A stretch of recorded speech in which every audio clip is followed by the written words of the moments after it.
Universel News Télévision, temps d'info.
Ou bonsoir selon les temps dans lesquels vous allez regarder cette vidéo, soit m'écouter à travers cette vidéo.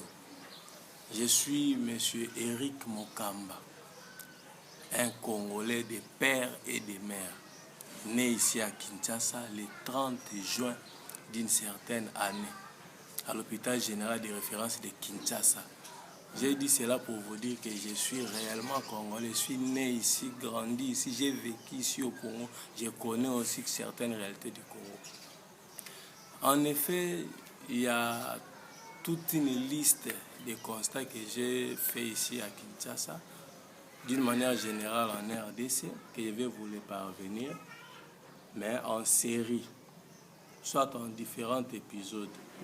Aujourd'hui, je vais évoquer peut-être deux de ces constats. Le premier, c'est celui-ci.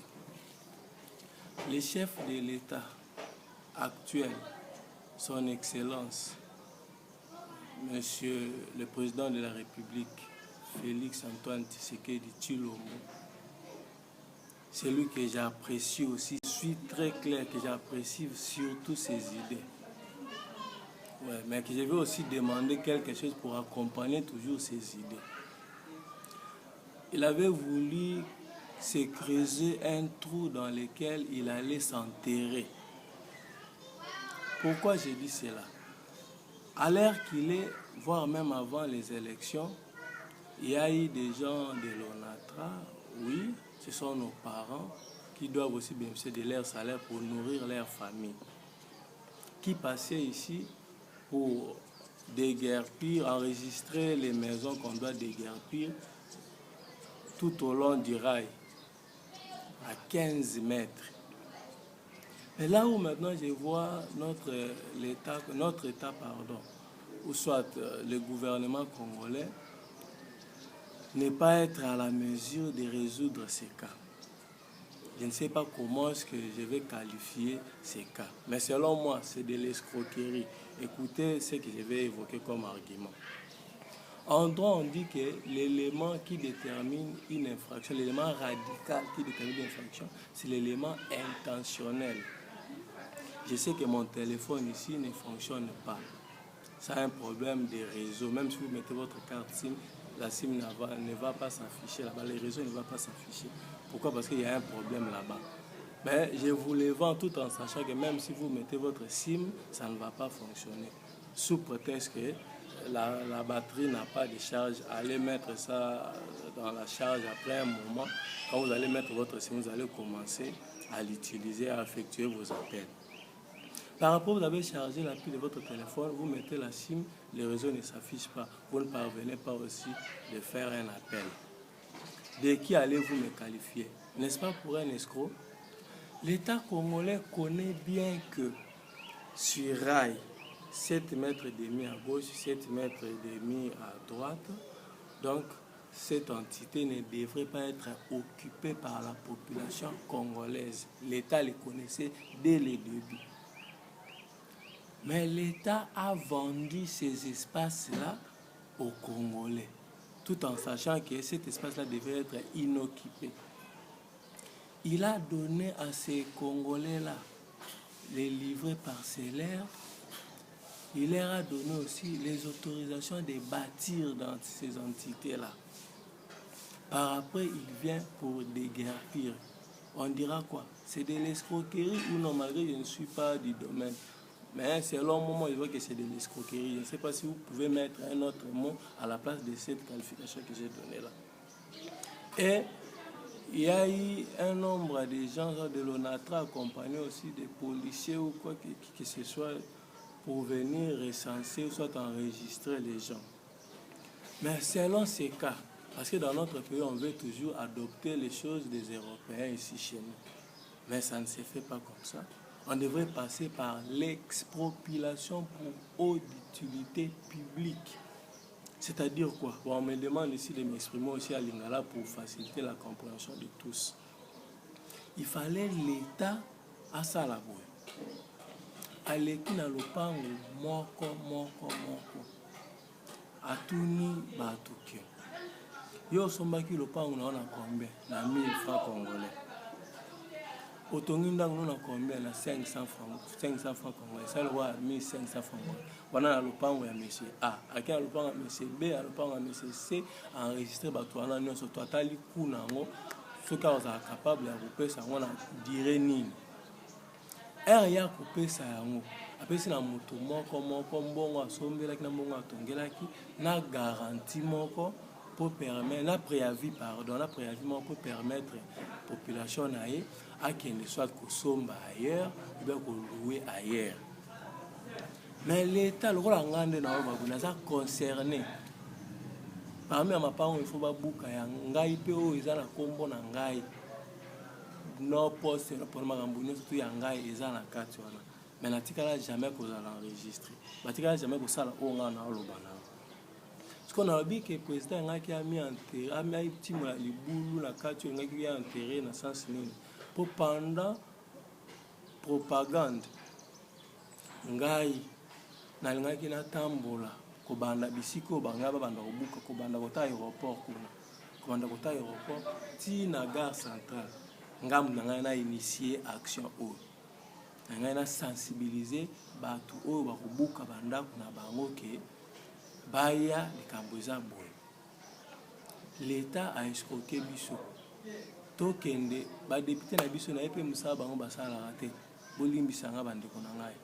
Ngai ki tokende ndeko lala na palais du peuple kuna ti mukolo wana population nyonso ko banda aéroport ti gare centrale toke kolala kuna ya bango bamona la population ake kuna du tonga tokende na marche tout en marchant bangai baya bayoka biso siko na média directement comme ça.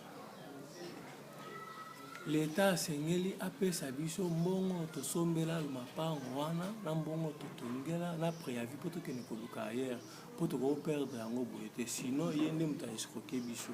Et puis, on a déposé plainte contre l'État congolais. Par rapport à l'acte, on a escroqué biso mbongo taye ko bengana biso. Voilà le premier épisode ya ba constat na. Deuxième épisode déjà bon. Taux ya chômage na mboka na biso est très élevé. Or, tu as combien d'universités, combien d'instituts supérieurs na mboka na biso? Tous en ont en particulier dans la Kinshasa, dans la province. Ils ont combien? Chaque année, l'Institut supérieur à l'université, ils ont mis ça. Gradué, licencié. L'école, secondaire humanitaire, primaire, on a mis ça chaque année combien de diplômés d'État.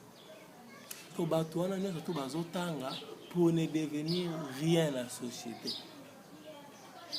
Pour comme banane.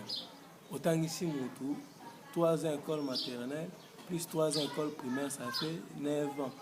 Et plus 6 ans école primaire, ça fait 9 ans. Plus 6 ans école secondaire humanitaire, ça fait combien? Ça fait 15 ans. Plus 3 ans à cycle à graduer, ça fait 18 ans. Plus 2 ans licence, ça fait 17 ans. Pour retenir la bande de l'école, l'université, tout aussi supérieur pendant 17 ans pour moutouala comme on a l'autre côté. Comme on a chômeur, côté cabine, tout peut comme senga bambongo na nzela. Nangaki batuana nyo surtout bazana ba titre permettre bango que baza capable de ça musala. Tout ça la peut marche pour na dikambo. Tout que na ministère ya travail. toloba na bango mosala na bango ezali nini par rapport à la constitution na mboka na biso. Eza un article moko lobaka wana, eza un article moko lobaka wana ke congolais nyonso surtout aza na droit ya kosala mosala. Devoir ya l'état congolais eza ya kopesa na congolais nyonso surtout mosala po congolais asala po abika. Na ebite constitution wana nga moto na sala yango botangela na article 36 ya constitution ya RDC elobi nini. Congo l'état congolais do fungula ba université ba école pour ça musala nango mais okoka ko assumer oyo zo sengela na yote na article 36 oyo mo l'état okoma to sani to ke porter plainte botangisi biso pendant to ba 17 ans ba 15 ans ba 12 ans na ba classe poto komelo monte dédommager biso batana biso nyonso tout sala ba ban ba école ba université ba mbongo tout futa bozongi biso to banda biso vi mususu tina otanga to mona ngote et puis musala ngo admettons ezaka dans classe politique moko bato bakangi mboka en otage bango ndeka bato basala bango ba capable ya kosala misala nyonso lelo azalaki na ministère A ala ministre ya ministère A lobaki na ministère B lobiki na ministère C ye kaka tanga ba ministre makambo ba ministère na nyonso to ayebi kosala makambo ya nyonso to na bino mongo ti wapi ba o tu ba obimaka ba ne na ba ne batanga makambo wana te yo mutu moko parcours to combien de ministère ministre de yo mutu moko biso to yebi kosala elo mote. Et puis en plus de cela, bato wana tout karabana na bango bandeko na bango, bato na bango bato bazaka na accès à misala. Yo congolais atos ko ça no ko demande zango na ti. Oza soutien to ba biso ba. Na na yebinga. Oza soutien te oza connaissance mo te na ke peso musa na ministère. Siko to ko za la wapi? To komi wapi? Na likambo o ngai pe na jour ya journée internationale du travail. Na ko sensibiliser ba intellectuel to ke na ministère du travail to ebisa bango ke ezo senga l'état congolais afuta kapé ba chômeur na yo. L'état congolais bikaka ko adopter makambo ya libanda na mboka na biso on dirait biso na bango tozaka na même réalité de vie. Kuna système LMD aux yango kuna oyena o ba graduer tout et bazali sur l'impact il faut comme est tout dans la même réalité de vie. Mon de vie zandenge mota parce que besoin adopter kaka LMD o méthode to be ba CPA ou les enseignements to be ba méthode de DAS ba méthode de boye tout wana kaka pour ba méthode wana pe ko ya na kati pour apprendre votre méthode il faut l'état bimisa mbongo pour apprendre votre domaine wana. Bato ko saela ba méthode wana alors misa mbongo bato wana ba konzo wana ba tietie bato na bango en place pour ba bénéficier à ba mbongo formation wana après comme na ngo ofeli comme makambo mususu oui o eza avantage pour la population bravo to bete population gouvernement maboko parce que besoin adopter comme makambo mususu parce que makambo ke ba futa ba chômeur na ba pays étranger bon mona ngo bino ngako na bimata pays étranger mo na voyager na bino bokenda ba pays étranger tout au monde nango ba futa rapé ba chômeur pour la nini ba o wana bo rapé ngo te bo adopter ngo pe aloko bo adopter makambo mususu po bino pe boko makofuta ba congolais ba chômeur na bino congolais le quoi ba pays wana ba futa ba coopérer par exemple à malamu pour la nini te yango wana mona kike biso pe ba Congo na journée internationale ya travail ba o to ba za ba titre ba ngo diplômé gradué licencié o ba sala ka misala te to se sensibiliser to koyoka na to kuta na place moko to kene na ministère ya travail to ebisa bango ba pesa biso misala selon article 36 ya constitution ya RDC que tous en droit ya kosala misala et puis l'état congolais a devoir pesa biso misala ce qui est até ba soit ba dédommager biso ba ne tout c'est le grade à moto ne tout ça là ba bande de l'école ba dédommager biso ba ne tout ça là ba mbongo to futa wana et puis ba zo précaution au comment ko futa biso régulièrement wala les juste ba piste na pesi mais to côté en détail na on to bana sensibilisation makambo mbale juste ka so poser nga bana ko buka bandako mbala mo to bandir na zo lance voix des gares centrales à l'aéroport, sensibilisation pour la expopulation pour l'utilité publique. Avant tout, comme un journée internationale, il y a travail. Tout a un titre diplômé, gradué, licencié, ça a raté. Donc, c'est sensibiliser tout le monde à l'état de dédommager, puis c'est bien comment foutre sur le chômeur. Si j'ai développé les bélés, la carte non voilà pour tout aussi seigneur sur la commande. Paris ne sait pas faire en un jour. J'ai dit, je vous remercie.